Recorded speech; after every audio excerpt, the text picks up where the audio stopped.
Сәлеметсіздер ме, құрметті студенттер. Бүгін біз дәрісімізді жалғастырамыз. Мені аты жөнім аға оқытушы Жұмысбекова Гүлден Ермұхановна. Тау-кен мамандығы үшін геология негіздері пәнінен слайд дәріс тақырыбы жер қыртысының петрографиялық құрамы.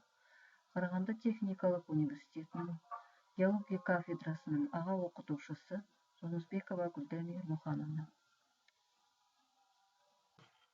Дәрістің жоспары: жер қыртысының петрографиялық құрамы, тау жыныстарының құрылысы, тау жыныстарының жатыс пішіндері. Минералдар тау жыныстарды, яғни жер қыртысы деп аталатын материялық ортаны жасайды. Тау жыныстары деп минералдардың белгілі бір құрамды және құрылымды тұрақты табиғи парагенезистік ассоциациясын бірлестігін атайды. Тау жыныстарды жан-жақты зерттеумен өзіндік геологиялық ғылым петрография, грекше петрос, тас, тау жыныс графа жазамын айналысады. Қосымша минералдар оларды сондай акцессор қоспа минерал деп те атайды.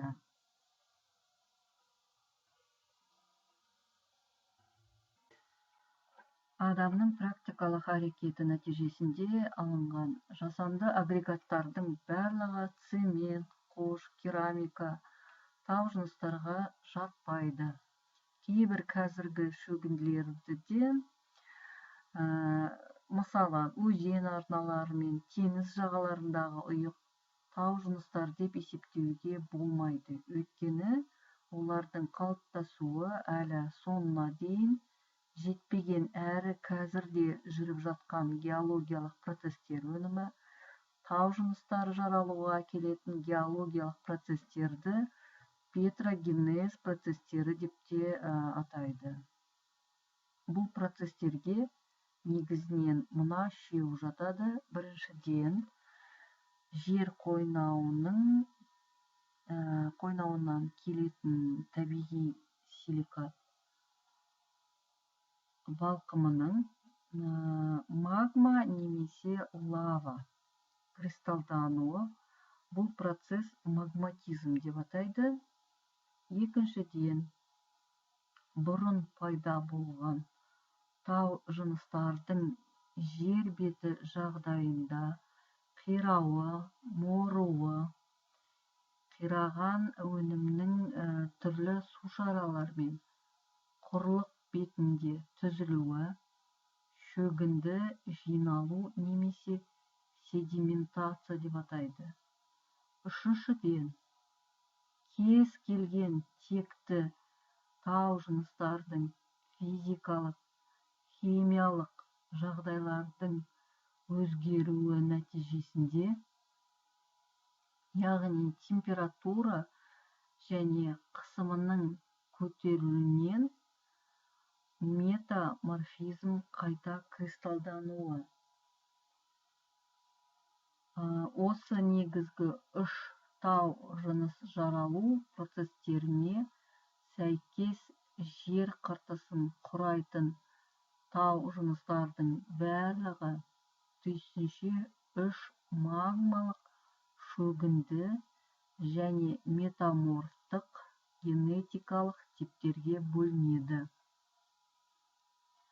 Олардың ішінде магмалық тау жыныстар өзінің жаралуы бойынша бастапқысы болса, ал олардың басқа генетикалық топтарын осы бастапқы жалпы алғанда бұрын болған тау жыныстардың әртүрлі өзгерістерге түсуінің нәтижесі деп қарастыруға болады. Тау жыныстардың заттық құрамы көптеген тау жыныстың басты құрамдас бөлігі минералдар. Сонымен қатар әртүрлі генетикалық типті тау жыныстардың заттылық құрамына түрлі мөлшерде алар кіреді. Біріншіден, минералдар түйірі. Екіншіден, жанартау шынысы. Үшіншіден, бұрынғы минералдар мен тау жыныстардың сынығы. Төртіншіден, органикалық қалдықтар. Бесіншіден, ғарыш тозаңы.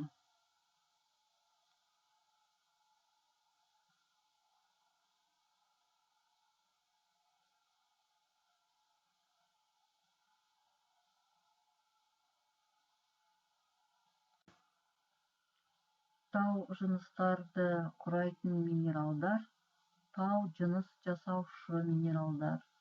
Олардың құрамындағы өздерінің рөлі бойынша басты және қосымша түрлерге бөлінеді. Басты минералдар тау жыныстар құрамында саны жағынан басым таралып, оның белгілі бір типке жататындығын анықтайды. Табиғатта минералдар саның көптігіне қарамай, басты тау жыныс жасаушыларға олардың шағын мөлшері небәрі 20-дан бастап 30 минерал түрлері ғана кіреді. Олардың арасындағы ең көбі силикаттар мен алюма-силикаттар класының өкілдері. Ал карбонаттар, сульфаттар, хлоридтер, фосфаттар екінші дәрежелі роль атқарады. Қосымша минералдар не болмаса аксессор қоспа минералдар деп те атайды. Тау жыныс құрамында шағын мөлшерде кездесетіндіктен оның түрлі ерекшеліктерін анықтай алмайды. Бірақ көбінесе аксессор минералдар бойынша тау жыныстардың біркелкі ауқымында жекелеген түрлестері болуы де мүмкін.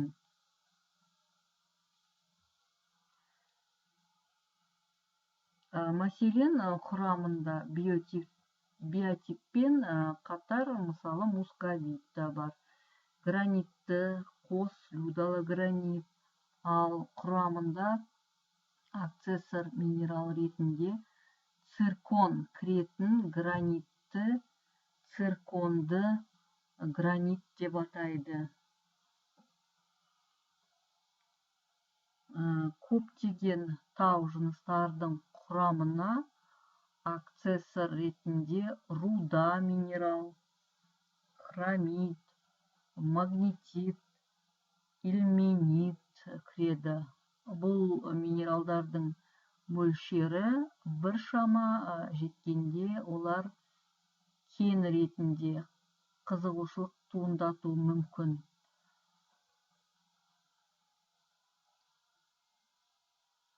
Тау жыныстар құрамына кіретін минералдарды жаралу уақытына байланысты бастапқы және туынды деп бөледі. Бастапқы минералдар тау жыныстардың өзін қалыптастырған процестер кезінде жаралады. Туынды минералдар тау жыныстарды өзгеріске ұшырататын түрлі процестердің бастапқы минералдарды өткізетуі арқылы кейінірек пайда болады. Жаралу тегі әртүрлі тау жыныстарда бір минералдың өзі бастапқыда туындыда болуы мүмкін.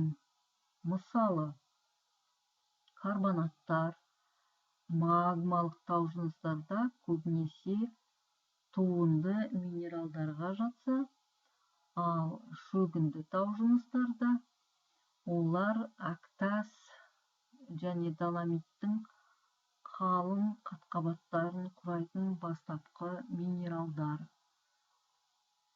Тау жыныстар өздерін құрайтын минералдардың саны бойынша мономинералды, бір минералдан ғана тұратын кварцит, мәрмәр, лабрадорит, доломит және полиминералды бірнеше минералдан тұратын гранит, гнейс, габро түрлеріне бөлінеді. Белгісі бойынша құрылым идиоморфты минерал түйірлердің жақтары дұрыс пішінді және ксеноморфты.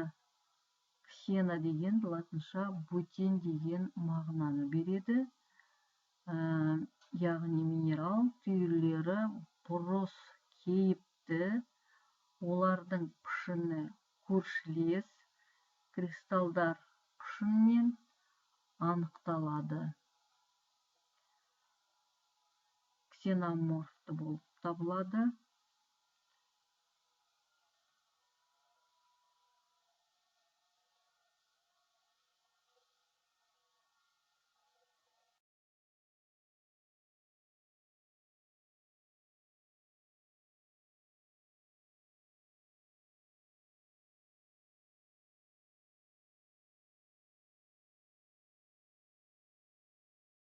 Тау жыныстарды түбегейлі минералогиялық зерттеу олардың жұқа тілімдерінде, шлифтерінде тас тілім микроскоп арқылы жүргізіледі. Ал олардың минералдық құрамын алдын ала макроскоптық көз мөлшерлеу жолымен бағалап алады. Бұл әсіресе далалық жағдайларда өте маңызды.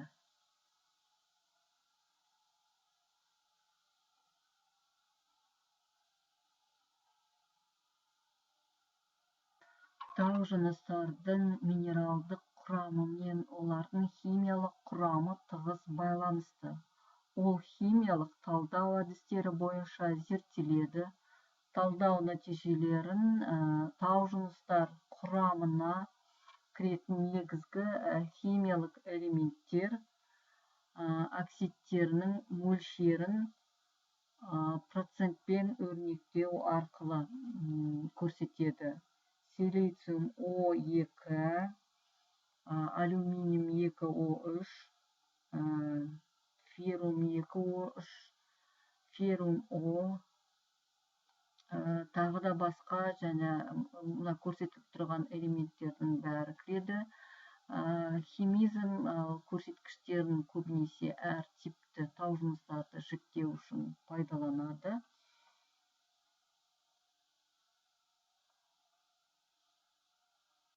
Фазалық құрам туралы түсінікке келсек, тау жыныстар мен массивтердің физикалық қасиеттерін дұрыс бағалау үшін олардың заттық құрамы мен қатар фазалық құрамы туралы да түсінік болу керек. Тау жыныстар әдетте 2 немесе 3 фазалық жүйе болып табылып, өзара қарым-қатынастағы қатты минералдық қаңқа, сұйық кеуектік ерітінді және газ тәрізді фазалардан тұрады.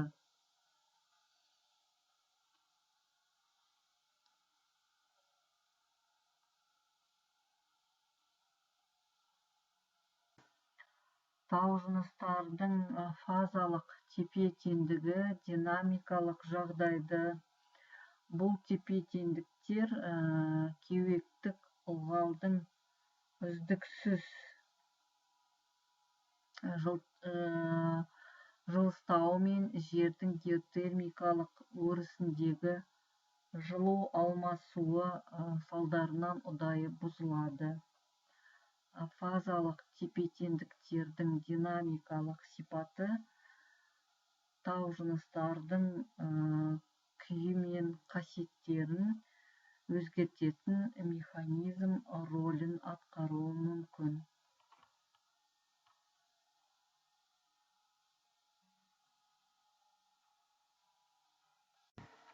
тау жыныстардың қатты фазасы, конструкциясы мен кеуектілігі әртүрлі минералдық қаңқа болып табылады. Кеуектер әдетте ылғалға, суға және газдарға толады. Кеуектілік ылғал немесе сұйық фаза тау жыныстарда еркін және байланысқан күйде болады. Еркін күйдегі кеуектік су ерітінділер жылдам қозғалыста болуымен және химиялық белсенділігімен сипатталады.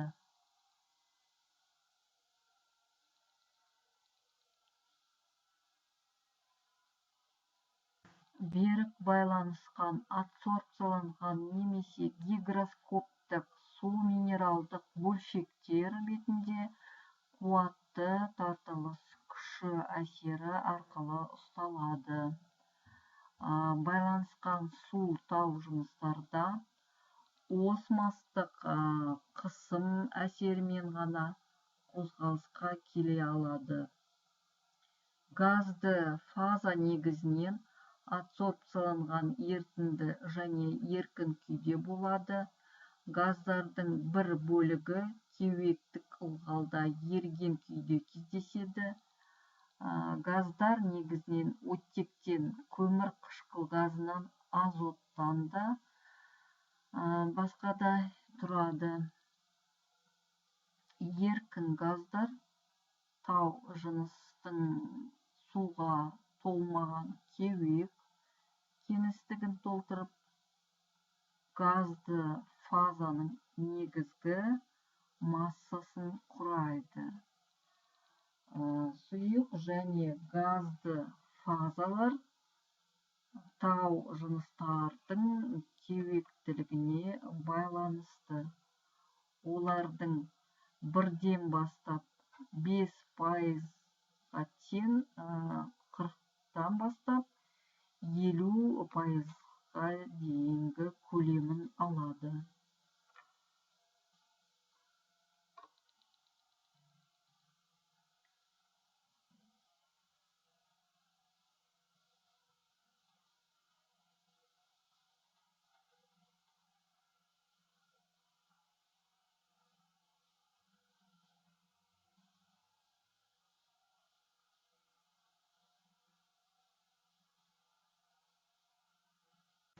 Тау жыныстардың құрылысы комплексті түсінік. Ол минералдық қаңқаның кеуектік кеңістікті және тау жыныстардың құрамдас бөліктері арасындағы құрылымдық байланыстың сипатын біріктіреді. Минералдық қаңқаның құрылысын, оның құрылымы мен бітімі сипатталады.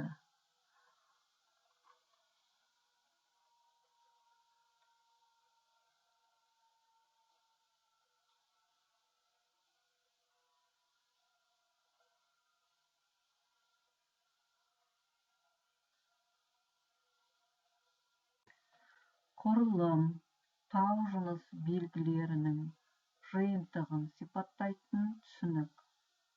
Ол минералдық құрамдас бөліктердің кристалдылық дәрежесіне, абсолют және салыстырмалы өлшемдеріне, пішініне, өзара орналасуы мен бірігу тәсілдеріне байланысты. Құрылымының морфологиялық бірлігі ретінде минерал түйірлері, сынықты, кластикалық материал, кристалданбаған шыны тағы басқа қабылданады. Генезисіне байланысты тау жыныстардың әр типі өзіне ғана тән құрылымдық белгілермен сипатталады.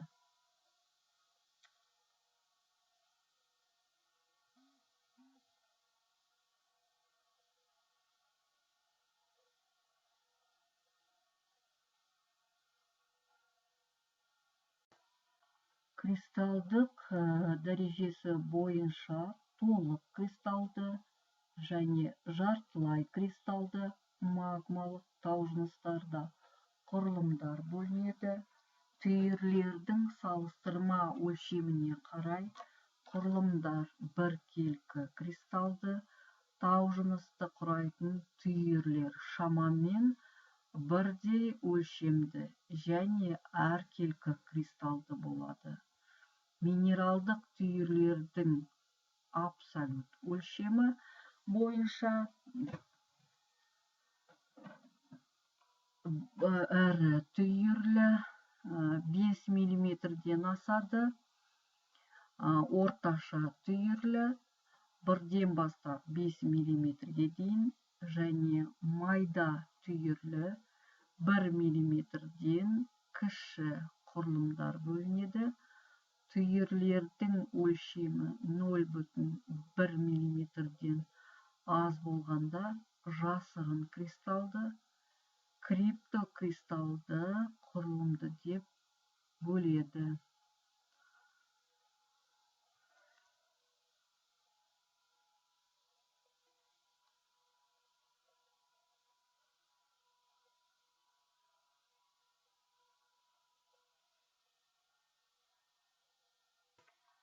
Шөгінді таужыныстардың құрылымы оларды құрайтын сынықты материалдың қираған таужыныстар мен минералдар өнімінің хемогендік, органогендік және вулканогендік өнімдердің өлшемі мен пішіні бойынша анықталады. Метаморфтық таужыныстардың құрылымы қатты ортада кристалданған минералдық кірігулердің ерекшеліктерімен сипатталады. Кірігудің мұндай типі бластикалық өскіндік дейді, не болмаса бластикалық болғандықтан осыған байланысты пайда болатын құрылымдар кристаллобластикалық деп аталады. Бітім тау жынысты құрайтын минералдық массалардың кеңістікте бағдарламуымен, өзара орналасуымен және кеңістікті толтыру тәсілімен анықталып, оның біркелкілік және тұтастық дәрежесін сипаттайды. Бітімін морфологиялық бірлігі минерал түйірлерінің бірлестігі, яғни минералдық агрегаттар.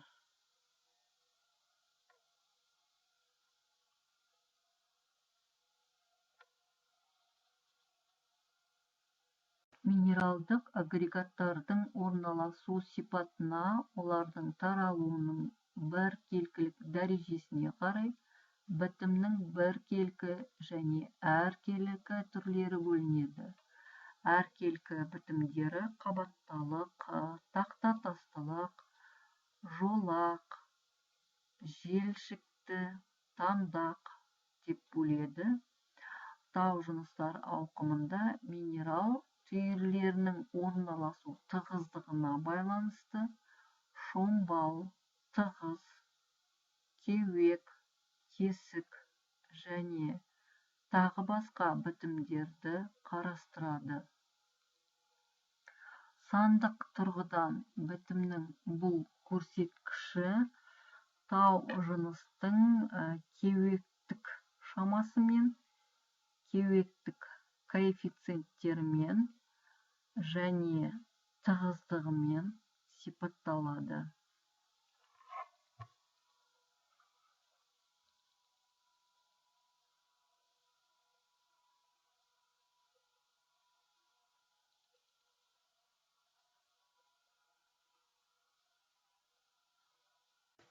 Кеуек кеңістігінің құрылысы қуыстардың морфологиялық ерекшеліктерімен, яғни олардың өлшемімен, пішінімен және кеңістіктегі өзара қарым-қатынасымен сипатталады.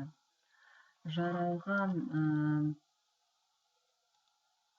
уақыты бойынша тау жыныстың өзі қалыптасқан процесс кезінде пайда болатын, мысалы көптеген тау жыныстарда байқалатын түйірлер мен минералдар аралығындағы қуыстар алғашқы қуыстылық пен тау жыныстарының қайта өзгеру процесі немесе тектоникалық деформациялар кезінде жарықшақтылық, шаймалану қуыстылығы пайда болатын туынды қуыстылық бүтіндер қалыптасады. Қуыстардың өлшемі олардың диаметрімен және жарықшақтардың ашылу шамасымен сипатталады. Осыған сәйкес көлемі бірнеше куб метрге жететін мегақуыс кеуек, диаметрі 0,1 мм-ден асатын маракеуек және диаметрі 0,1 мм-ден аз микрокеуек бөлінеді. Ол Панюков бойынша микрокеуектің арасында капилляр 0,002-ден бастап 0,1 мм-ге дейін және субкапиллярлар ол 0,002 мм-ден аз болады. Осындай қуыстар бөлінеді.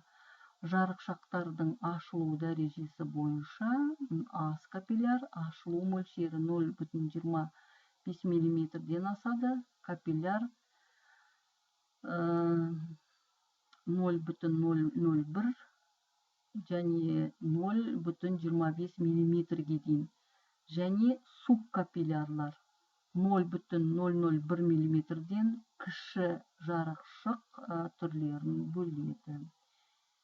Кеуектер бір-бірімен жалғаспай оқшауланған болса, жабық, ал бір-біріне жалғасса, байланысқан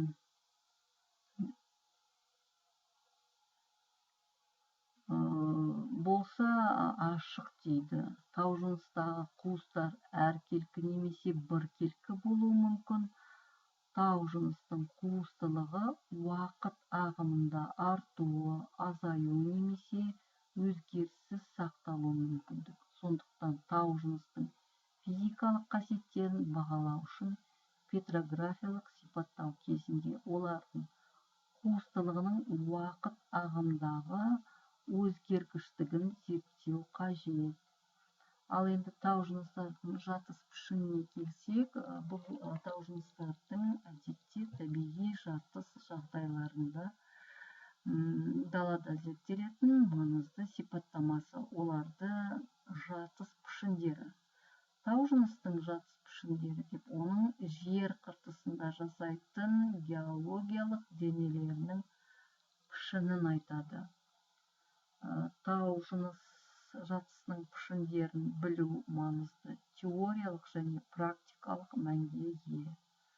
Тау жыныстар пен олардың комплекстері құраған геологиялық денелер пайдалы қазба, кен орындар немесе оларды сыйыстырушы орта болып табылады.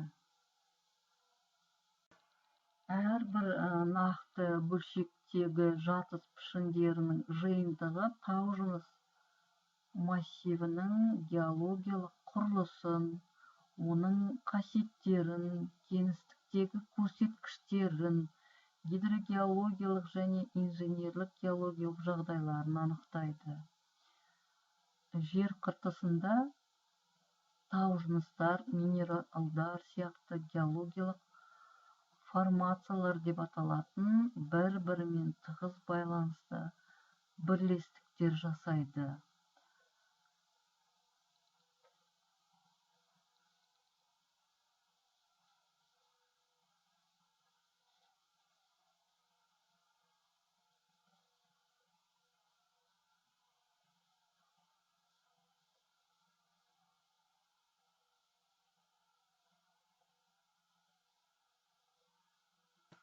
Шатский формацияларды тау жыныстардың табиғи комплекстері, бірлестіктері немесе ассоциациялары деп анықтаған.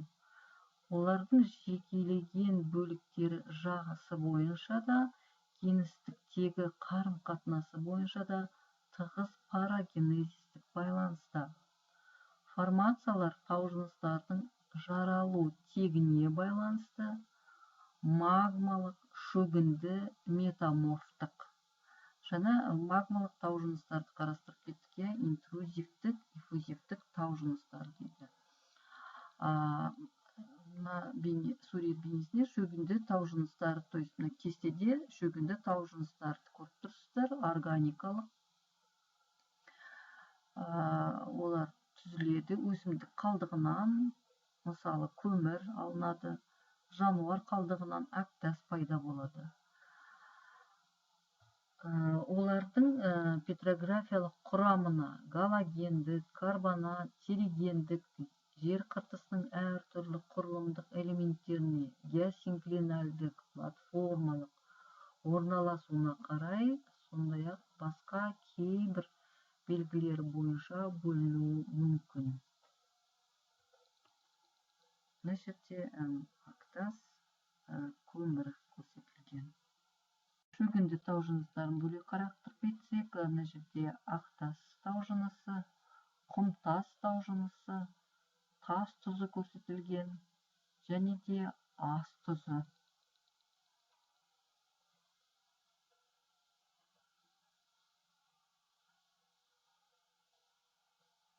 Метаморфтық таужыныстары, жаңа біз айтып кеттік қой, генезис бойынша магмалық, шөгінді және метаморфтық таужыныстар бар деп. Бұл жерде мысал келтірсек, мрамор жатады, яшма, сазды сланец, гнейс мысалы жатады.